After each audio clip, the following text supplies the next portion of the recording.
Increasing pressure on the federal government over the issues of citizens' rights, rule of law, and press freedom. The presidency gives reasons for Buhari's government's approach on democratic values.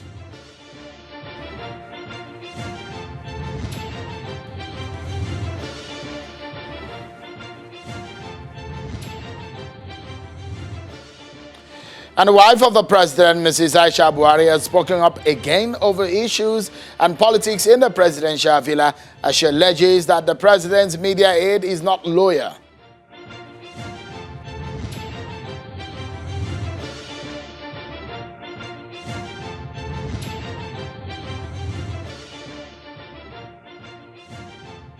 Hello everyone and welcome to the program. This is Politics Today live on Channels Television. I'm Sean Kimberly at Channels Television's global headquarters in Lagos. Let's begin tonight by giving you some news on Nigeria's elections. Today, the Independent National Electoral Commission, INEC, is set to submit a proposed electoral reform to the National Assembly to be able to deal with perpetrators of violence during the election. Speaking at the opening of the last meeting of the Interagency's Consultative Committee on Election Security, the INEC chairman, Professor Mahmood Yakubu, who chaired the meeting, explains that a new approach will be adopted for the deployment of security for future elections. Professor Yakubu explains that the new arrangement, which will be deployed for the 28 court-ordered rerun elections across 12 states, will see the security personnel deployed for the election identified by name and tied to specific locations.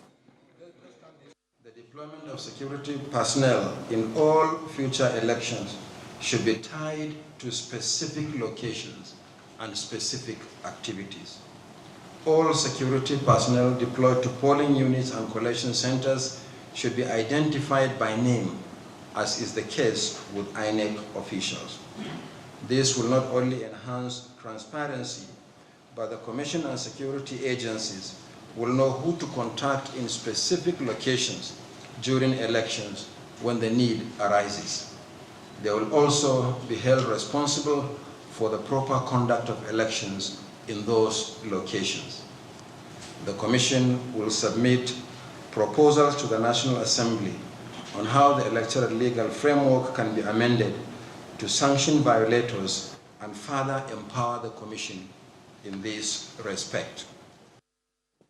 So there are some other news coming out of that meeting. The police at that meeting revealed that 49 persons have been arrested for the violence that trailed the governorship election in Kogi and Bayelsa State. The Inspector General of Police, Mr. Muhammad Adamu, was represented at the meeting by an Assistant Inspector General of Police, Mr. Bashir Makama, explains that 6 suspects were arrested in Kogi State for their suspected involvement in the burning of the home of the People's Democratic Party woman leader in Kogi State. He adds that 8 other persons were arrested for the violence that trailed the Kogi governorship election, and 35 persons were arrested in Bayelsa State.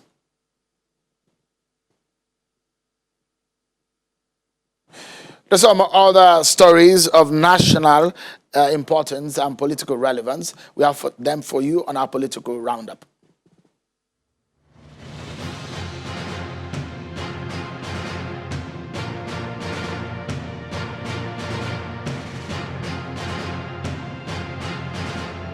The Senate is asking the federal, state, and local governments to declare a state of emergency on UN employment in Nigeria. The lawmakers also want the federal government to initiate a sustainable unemployment fund for the payment of living stipends to unemployed Nigerians until such persons secure any kind of employment.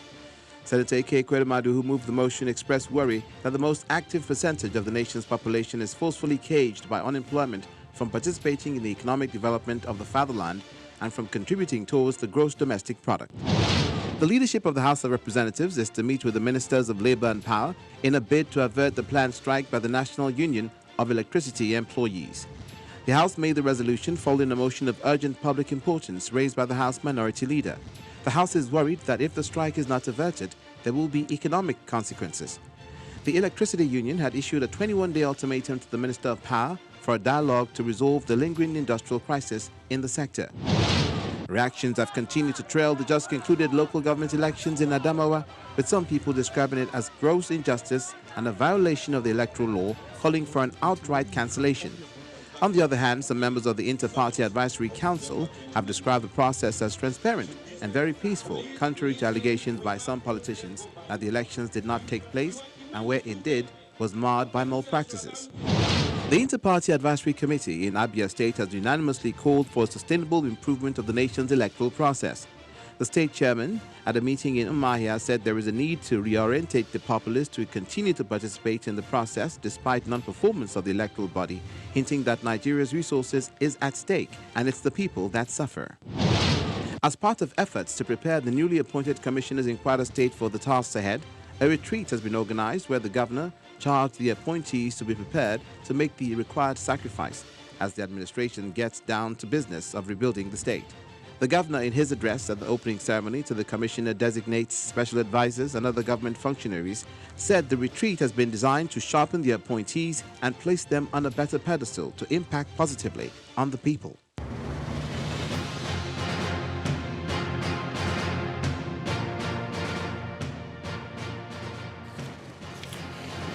Well, you might not hear her every time, but sometimes when she does speak, it comes with some bombshell.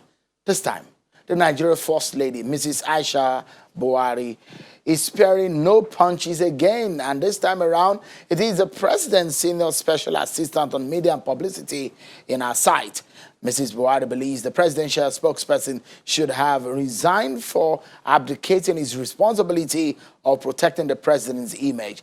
In a statement signed by the First Lady, she accuses Mr. Garba Shehu of, among other things, undermining her office, allegedly under the orders of the president's nephew, Maman Daura. A statement reads in part, quote, "Rather than face this responsibility squarely, he has shifted his loyalty from the president to others who have no stake in the compact and the contract that the president signed with Nigerians on 29th of May 2015 and 2019.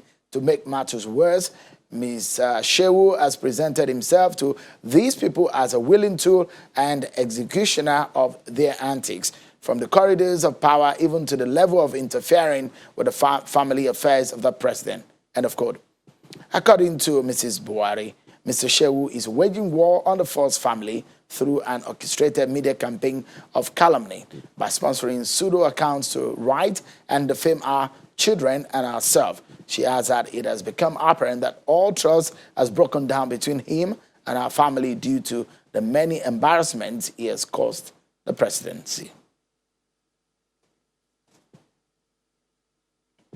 And let's go to our major conversation for tonight, everyone. Increasingly, criticisms and comments keep rolling in on the approach of the Buhari-led federal government on the issues of the rule of law, press freedom, and human rights. Today, the presidency was defending its stance on some of the issues when it says that the president respects press freedom. The presidency was reacting to Punch newspaper's editorial on the approach of the government when it says it will henceforth address the president with his military title and refer to his administration as a regime until things seem to have changed. The presidency says, and I quote, "The exact freedoms Punch claims are missing are self-evident here in print, on the internet, for all Nigerians and the world to see. There is nothing wrong with expressing contrary opinions to this government, nor being in opposition to the president. This is the right of every Nigerian." But in the real sense of things, what are the true reflections of things in terms of the human rights, rule of law, and the rights of citizens when we hear the United States and the United Kingdom weighing in on some of the issues, not to talk of local civil society organizations screaming and saying that there is breakdown of the rule of law, especially what happened last week, Friday, with the rearrest of Omoyele Sowore. We heard civil society speak up loud and clear. Let's get talking, everyone. First and foremost, our conversation tonight, we take it to the doorstep of the presidency, hear directly from the spokesperson of the president. We hear from a rights activist who was a person who was also as being in government. And we get all of this perspective tonight. But first and foremost, let's hear from the Executive Secretary of the National Human Rights Commission, Mr. Anthony Ojukwu, who joins us from our Abuja studio. Thank you so much, Mr. Ojukwu, for joining us tonight. There seems to be a lot of pressure these days. There's being a lot of criticism on perhaps the perception of the rights of citizens in the country. Just about 2 days ago, a coalition of civil society organizations says that they are giving the federal government 14 days ultimatum to release Showore, or else they will be occupying your office. This pressure is mounting, and the Nigerian National Human Rights Commission is receiving some of these queries also. What are your thoughts, and what exactly do you think is happening? Well, as for us, these are all signs of expression of our freedoms. You know, civil society have a right to make demands, and the authorities have a right to examine their demands and see if they can meet their demands. And this is what we encourage, this kind of exchange, this kind of dialogue, this kind of engagement. These are hallmarks of a free society. These are hallmarks of expression of our rights. You remember there is freedom of assembly, there is freedom of association, there is freedom of movement in the Constitution. And if civil society feel that they want to come to the National Human Rights Commission to show how they want to express their rights, to express the demands they're making, there's nothing absolutely wrong with that, as long as they do that peacefully without any violence. Of course, the National Human Rights Commission has always hosted several groups of Nigerians. You remember during the time of demonstrations on El Zakizaki, a lot of times I'll be coming to work, and they'll be at my gate. I'll stop and talk to them and address them and receive their complaint. And I will also forward their complaint to the authorities. And there was no clash, there was no problem. So we'll be there to receive civil society activists who want to protest and come to the commission to register their protest. As far as we're concerned, it shows that they have the confidence in the National Human Rights Commission as an agency of government where they can access easily and also make their views known. And these are all signs of our ability to express our freedom in this country. Yes, it's not perfect, and no, in no country is not perfect in any country, but we have to manage our own. We have to continue engagement. We need to continue dialoguing. What we condemn will be violence. People should be able to express their grievances, their disagreements, express themselves peacefully, and we can dialogue and engage, and we hope there'll be a solution to all these issues with time. Okay, Mr. Ojukwu, there are indications of some of these issues, which, of course, some of your reactions, I will try to get some clarity from you. But would you say there is a breakdown of rule of law in Nigeria? There cannot be breakdown of rule of law in Nigeria. These things come up from time to time anywhere. What is required internationally and nationally is that when infractions like this happen, or when there are aberrations, that stakeholders are talking about it. Stakeholders are taking steps to deal with them. The people who need to answer are being asked to account, and they are offering explanations. And there is this freedom to express ourselves, engage, query what ought to be queried. You don't forget that in our past time during the military regime, a lot of things happened, and you cannot even talk about them. You are not even free. A lot of Nigerians went into exile. Remember the Nadoke days? To be able to express themselves, they had to go out of the country. But you don't see that happening now. People are ready to come to Ego Square and express themselves, with the Unity Fountain, come to Human Rights Commission and express themselves. So as far as I'm concerned, the situation is not wonderful, but there is constant improvement in Nigerians being able to access their human rights. For instance, before now, Human Rights Commission was not in Nigeria. has been established. When it came in, we were only in the 6 geopolitical zones. But now we are in every state in the country.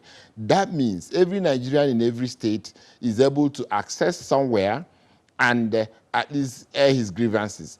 And let me tell you, there is also this increased awareness and sensitization has also led to an increase in the number of complaints we are receiving. And for us, the increase in the number of complaints we are receiving is not a sign that there is increase in violations.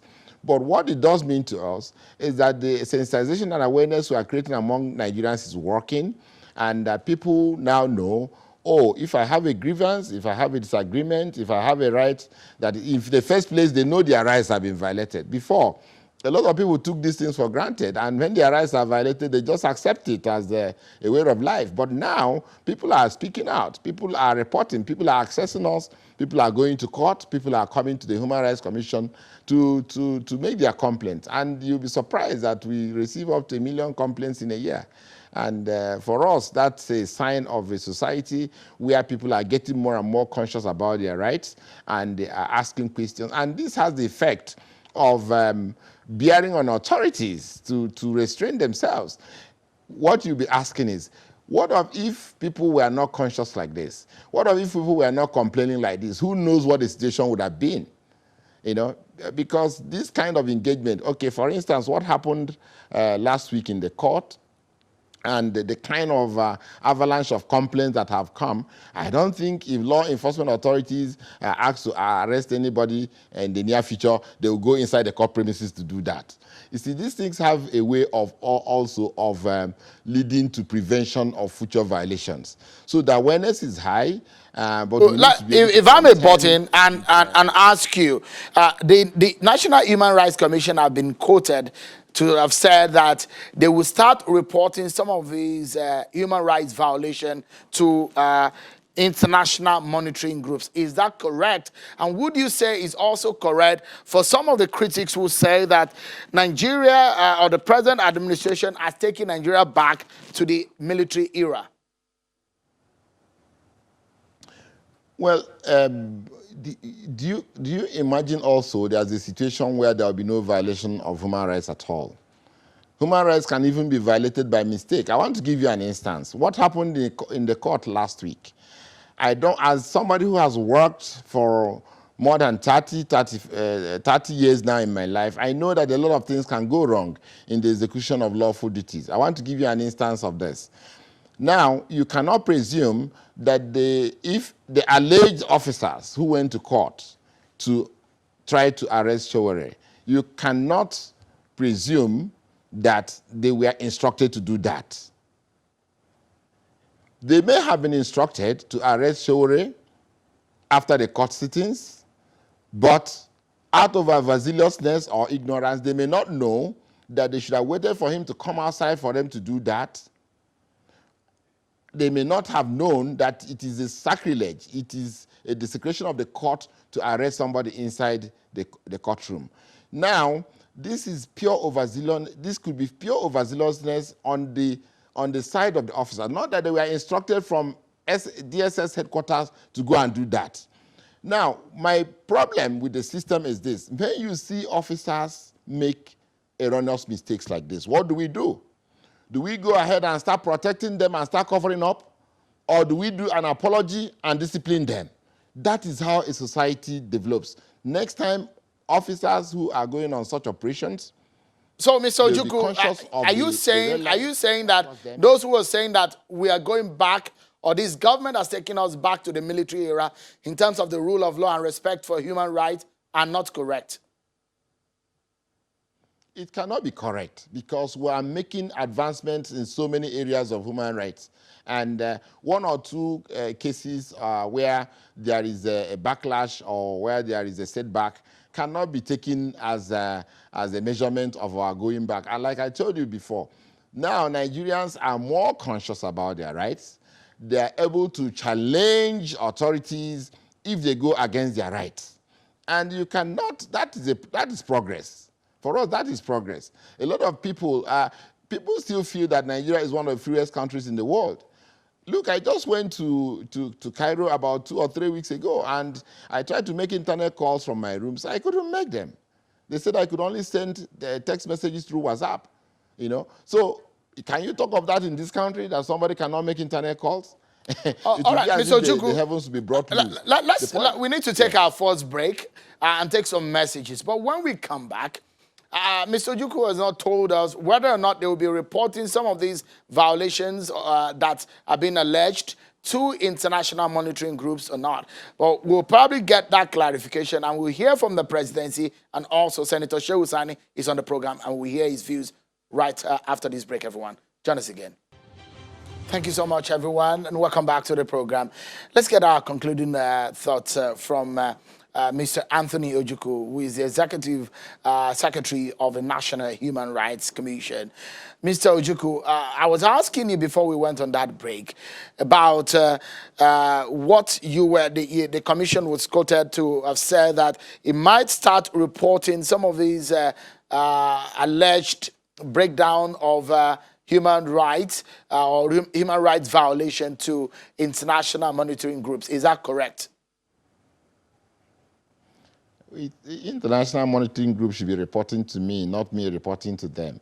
If any international monitoring group feels about anything about Nigeria, it is me they will call. It's not for me to report to them. It is supposed to be the other way.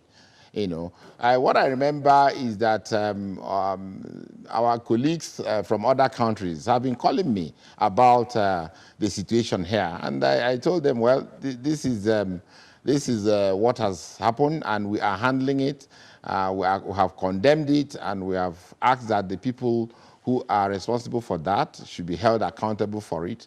And I also asked them what was also happening in their own country, and they expressed similar views that even in their own countries, they see situations like this. But what is important in when things like this happen is that action is being taken, and that stakeholders are rising up to defend their rights, to condemn what is wrong.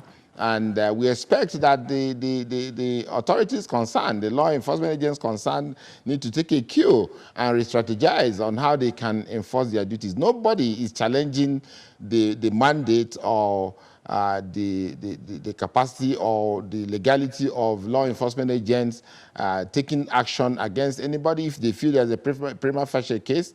But the point we're making is that the Constitution says that anybody who is accused of any offense is deemed innocent until proven guilty.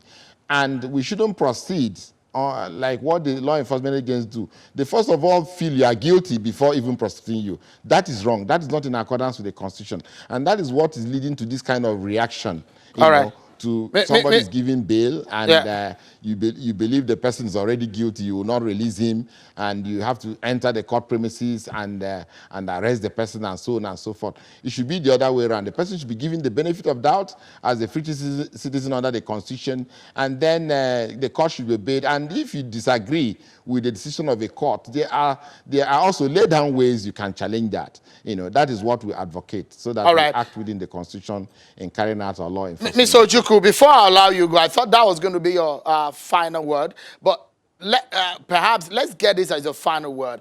And it's going to be a question on what do you think, or the assessment of the National Human Rights Commission. Would you say this season or this period in our democratic experiment is perhaps the lowest in terms of obedience to human rights and the rule of law? Did we reach a low in the recent years? I think we are doing well in terms of respect for human rights and rule of law. It is work in progress. It's not yet perfect, and you can never finish the issue of human rights and adherence to rule of law. Even in America, you see cases come up from time to time. We watch it here, and that's the democracy of almost 200 years. All right, so like Mr. Ojukwu, you're saying that those who are criticizing this government on his approach to the rule of law are perhaps not correct. The government can do better than this. Nobody is saying that there's no room for improvement. There's room for improvement. But what I'm saying is that the entire thing going on, the discussions, the agitations, the complaints, these are all mixture of human rights expressions. And Nigerians are free to do that. And I believe that the law enforcement agents are listening, and I believe it's also shaping how they are going to carry out their duties in future. All these right. things So are I guess interplaying it's a well, good time for and us it to cannot leave be it said because of our time. Mr. Anthony Ojukwu, the Executive Secretary of the National Human Rights Commission, thank you so much for talking to us on the program tonight. Let's get some other views. We have joining us on the program tonight, Mr. Femi Adesina, who is speaking to us from Aswan in Egypt, where the president is attending an official function. And also is Senator Sani, a former federal lawmaker who joins us also from our Abuja studio. I understand that Senator Sani is now back to activism. Thank you so much for. We understand that you're leaving politics for a moment and coming back to your early day business of activism. Thank you so much for coming on tonight. I think we should begin with Mr. Adesina and get his view. First and foremost, give us some clarity. Before I go to Senator Sani in Abuja, let's get Mr. Adesina's view on two things. First is what is happening in the villa. Mrs. Buhari is speaking up again. We heard her sometimes ago about some of the happenings within the villa. She has alleged at some point that she was shut out of the villa. This time around, she's raised. She appears to be very angry. Thank you. Good evening, Sheung. Well, thank you for calling me up. I heard you quoting earlier from what the First Lady said. And in all that she said, she referred to somebody. There are two of us who speak for Mr. President. My colleague Garba Shehu was the one she was referring to. Therefore, if you get clarification on that matter, it is only fit and proper and just that you will be seeking it from Garba Shehu. This kind of clarifications you don't get by proxy. You have to get it from the horse's mouth. So Mr. Adesina, is that since you speak for the president and some of these things are happening in the villa, you perhaps can give us a feel of what the president thinks about this kind of situation. Is the president not, because she has also mentioned the nephew of the president. Family matters are off limits. They are off limits to the spokesman. We don't talk about it because that's not what we've been hired to do. That's not why we have been invited into government. If the president will want us to say anything about his family, then it will be a specific instruction. Otherwise, family is off limits, and you see that I don't touch it. Mr. Adesina, I wish you safety in your affairs in the villa. But give us in 30 seconds a feel of the benefit Nigeria could get from the president's trip in Egypt. Quickly, because that's actually off our conversation. But since the president is there and you're there with him, maybe in a sentence you can give us an understanding of what Nigeria stands to gain at that conference. Well, this summit is under the theme Agenda 2063, the Africa we want. The Africa we want. Nigeria is part of Africa, not just an insignificant part of the continent, but a major part of the continent. So what kind of continent do we want, particularly by the year 2063? That is why the president is here. And today he's taken part in a panel discussion where he has spoken on the kind of continent he wants for the future. A continent in which there are no conflicts, where all conflicts are resolved and there is a rebuilding of devastation on the continent. Then he spoke of a country, of a continent where irregular migration is curbed. Now we lose a lot of people, particularly youths, to irregular migration. They're in the Sahara Desert, they're in the Mediterranean. He looks forward to a continent where the youths don't aspire to escape, but where they can stay and prosper. And then he talked about silencing the guns, a continent that is no longer in conflict. Our conversation He equally spoke about... I guess we should move quickly into our conversation on the issues of the rule of law. And I will quickly take you to the statement you released earlier. Are you concerned increasingly when there is a perception of the Buhari government on the issues of the rule of law, press freedom, and human rights? And in fact, there is a group who is giving, a coalition of civil society organizations that are giving the government a 14-day ultimatum, or else they are going to occupy some parts of the nation's capital. Are you worried about some of these feelings of some Nigerians?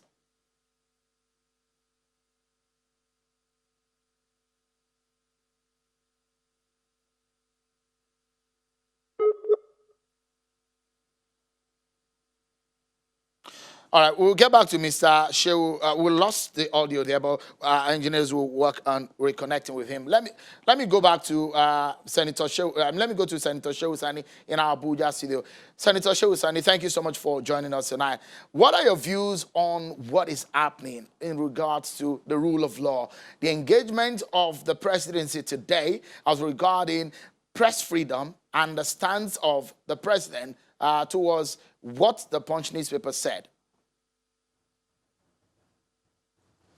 Thank you very much, Sheun. Well, first of all, it is important that we recognize the very fact that the government derived its legitimacy from the Constitution of our country. And it is incumbent on them to operate within the ambit of that Constitution. And the ambit of that Constitution is the rule of law and respect for fundamental rights of citizens.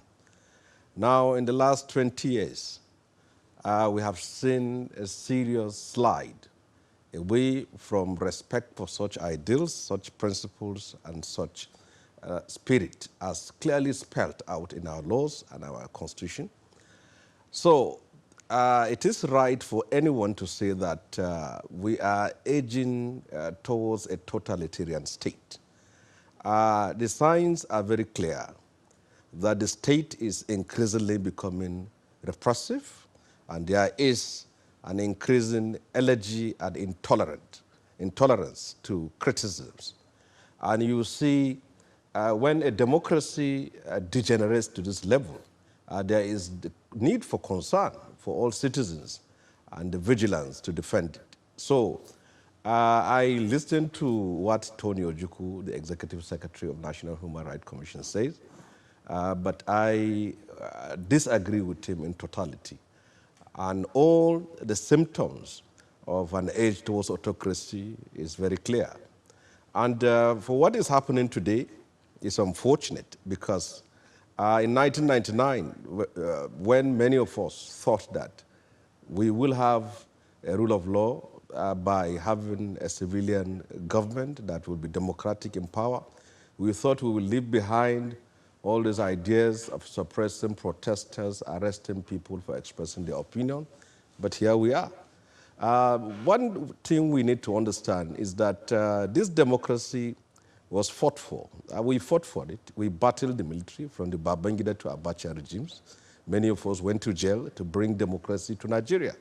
And we can't just fold our arms for people in power to dictate what should be your right and what should not be your right.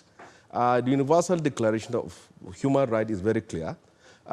It is indissoluble, it is indivisible, and it is universal. So the rights of Nigerians are guaranteed by their constitution. Nobody can take it and nobody can give it to them.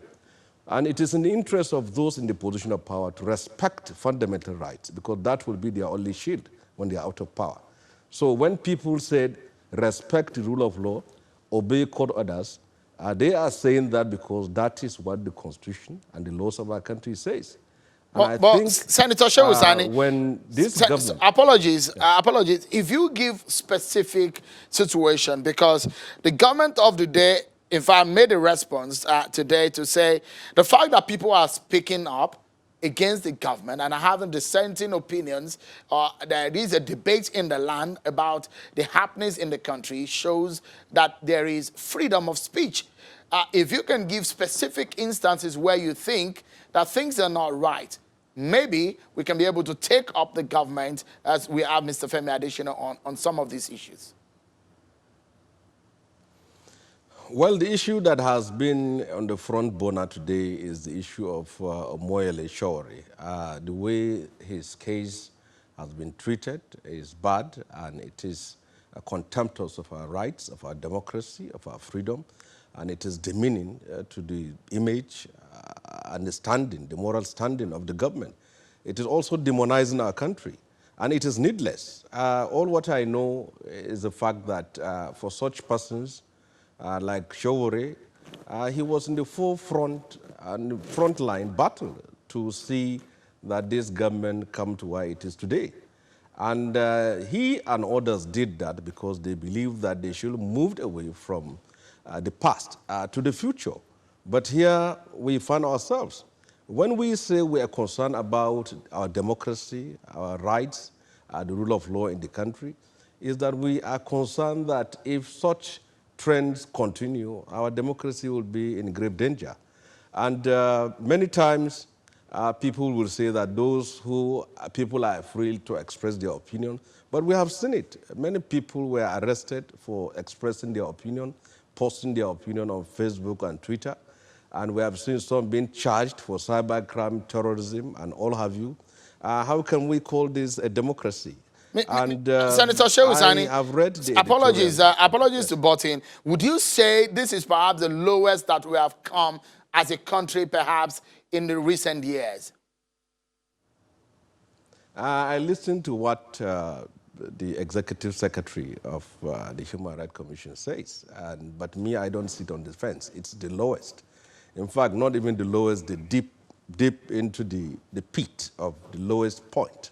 And I believe that the president himself was once a victim of human rights violations, and he should be able to stand for it.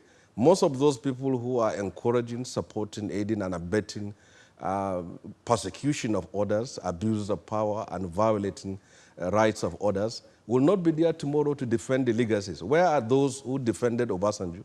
Where are those who defended Abacha? Where are those who defended Babangida? Can they come out now, when they are not in power, to defend all the legacies of atrocities that were committed in the past? They couldn't. So many of those who are speaking and defending the actions of that are untoward as far as democracy is concerned today will not be here to defend President Muhammadu Buhari. So it is in interest that the buck stop on his table to ensure that Nigerians' rights are well protected and the Constitution becomes the guiding principle of the state, and an end to this culture of repression and corrosion of our democratic values. We'll take a break, and when we come back, we'll get the response of the presidency on some of these concerns. I would also like to tell everyone that it's being almost impossible to get Mr. Garba Shehu to reach him to comment on some of the issues raised by the First Lady, Mrs. Aisha Buhari. We'll get Mr. Femi Adesina to react to some of these allegations, and perhaps the move by a newspaper, Punch newspaper, to say they will revert to going to the military title of President Buhari, and the fact that they will refer to this administration as a regime until they see a change. Mr. Adesina will be speaking to us on that when we return from this break, everyone. Thank you so much, everyone, for staying with us.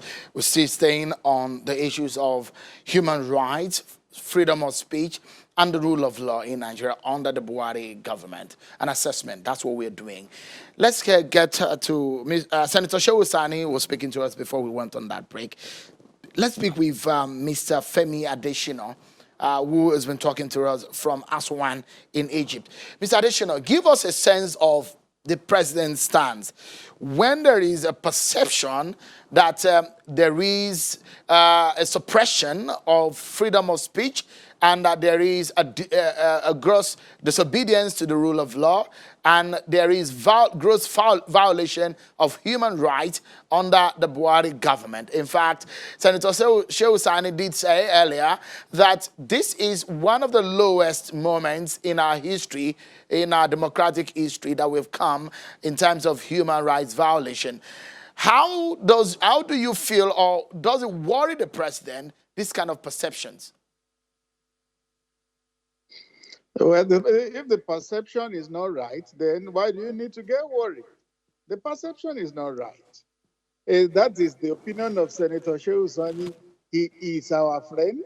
He used to be a frequent visitor to the villa. He's still welcome anytime. But his opinion will remain his opinion. It is not the gospel. So it doesn't get anybody worried. The president knows the truth about what is happening in the country, so there is no need for any worry or agitation. But is it concerned about the frequent concerns of Nigerians, some of whom believe that there is a repression of freedom of speech in the country?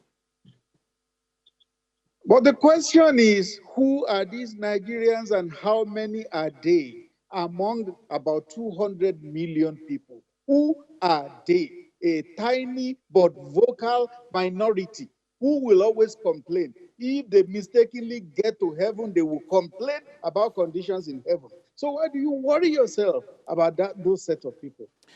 It is not just continue to do what you are doing for the sake of the people. Yeah, Mr. Adesina, because I would like to point out a leg that you once belonged to, the media, is very vital in a democracy. And another very vital leg in a democracy is the civil rights society and the civil rights community. And these two communities, Punch newspaper earlier had said that they will revert to calling the president by his military title. And also they have said that they will refer to this administration as a regime because of their perception of some of the violations allegedly under this government on the freedom of speech. Well, Phil, you will not be quite right to say a leg I once belonged to. I'm still in the media. It's just that the roles are a bit reversed. I used to be at the news end of the media. Now I'm in the content providing end on behalf of government. So I'm still in myself as a media person. When I'm done in government, by the grace of God, I still return to the media. So don't think I am an outsider in the industry. No, I'm an insider. No, I made reference to Mr. Adesina. I made reference to that because when you say who are those, and I'm trying to emphasize for you some of the precepts of democracy. The media, the civil rights community are some of the most important elements of our democracy. And if some of these communities are raising concern about this, does it not worry the government you represent? That's the question. There is no cause for worry. I've said it before and I say it again. Because when you talk of the media now, you are speaking, there is a unanimity among all media houses. No, you have 15 minimum major newspapers in this country. And you have other smaller newspapers around the country, hundreds of them. There is no unanimity that there's repression in the land, there is abuse of rule of law. So if one of them comes out to say it, it is just an opinion. It will have a right to it. But nobody will begrudge that newspaper for that. But does it not raise a flag? Because that newspaper is on one hand. When you ask who are the other people, and I also mentioned to you that civil rights organizations, a coalition 2 days ago just gave the government 14 days ultimatum. And so I'm giving you answers to the who. Yeah. Yes, I saw the civil rights organizations, 14 of them that you said, but what do they amount to? How many people do they amount to? Even in the civil society groups, How many do they amount to? So we can't begin to take a minority and use them to represent the majority in this country. No. Does it not raise a flag, a red colored flag for this government when these voices speak up? Now, if you are not, if you say this government is not concerned about those voices, what about the United States government? What about the United Kingdom? And perhaps we're hearing from the European Union also about some of the situation, especially what happened in the center of the courtroom on Friday. We are not answerable to either the US or UK or EU. We are Nigeria, a sovereign country. Those countries and entities, they have issues of their own. Let them deal with their issues. Let Nigeria also deal with our internal issues. We are not answerable to them. So is it possible that this government also look inwards and say, well, if some people are complaining, when Mr. Adesina says, oh, these are minority, Professor Wole Soyinka is also a force out of all of these people. Is it also possible that this government look inwards and say, maybe we should review what we are doing, maybe it's right, maybe it's wrong? Are you reviewing your activities or your actions? Or if there are genuine issues, they will always be looked into. Genuine issues will be looked into. You have had situations and circumstances in which government has had to reverse itself on some issues because there were concerns raised. It shows you that the government is listening. But you can't listen to babble of voices and want to answer everyone. It would distract you from what you are doing. If it's just a babble of voices, you just concentrate on what you are doing and you let them have their say. What about the opinions of the Nobel laureate, Professor Wole Soyinka, for example? What about such opinions as that of Professor Wole Soyinka? Yes, we respect Professor Wole Soyinka. You don't have too many of them in the country, nor in the continent. Professor Soyinka is an avatar, he's well respected. But do you know one thing? Professor Soyinka's opinion will still be his opinion. It will be considered, and if there are things to act on, they will be acted on. Or it will still be his opinion, which he has a right to. All right. Mr. Adesina, before we allow you go, because we need to get our final thought from Senator Sani before we go, clarify to us and confirm whether this is true or not. We understand that the president may have made a statement as to the fact that Nigeria will welcome other Africans without visas come 2020. Is that true? Yes, there was something like that in his comment today at the forum there. But you know that it's also an African Union position. So it's not going to just be Nigeria, it's going to be other countries on the continent too. All right, thank you so much, Mr. Femi Adesina, media advisor to the president. Let's get a final word from Senator Sani. Senator Sani, any lesson to be learned from what Mr. Adesina said? Your final word. Well, I've listened to the views of Lieutenant Colonel Femi Adesina, and I believe that if he will go back to his profession, he will express his view differently. My final word is to the president. By the time he is through with power in 2023, God willing, he will return back to Daura or Kaduna.